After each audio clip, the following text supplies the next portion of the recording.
माझं पोट दुखत होतं, त्याच्या गाठी झाल्या होत्या, मला त्रास होत होता म्हणून मग ऑपरेशन केलं.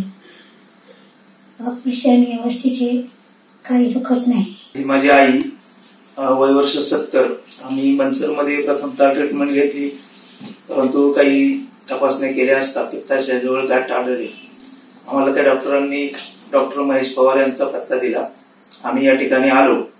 खरं तर सरांचा स्वभाव प्रथमदर्शनी पाहता आम्हाला कडक वाटला, परंतु ज्यावेळेस सरांनी हे ऑपरेशन करताना आईला समजून सांगितलं, अतिशय सरांबद्दल आम्हाला इतकी आपुलकी वाटली की सरांचा जो सौम्य स्वभाव आणि समजून सांगण्याची पद्धत अतिशय योग्य आणि चांगली वाटली. खरोखरच सर खूप चांगले आहेत. आईचं ऑपरेशन त्यांनी अतिशय चांगल्या पद्धतीने केलं. आता आमची आई अतिशय व्यवस्थित, ठणठणीत आणि चांगली झालेली आहे. सरांचं मी मनोमन खूप खूप धन्यवाद देतो.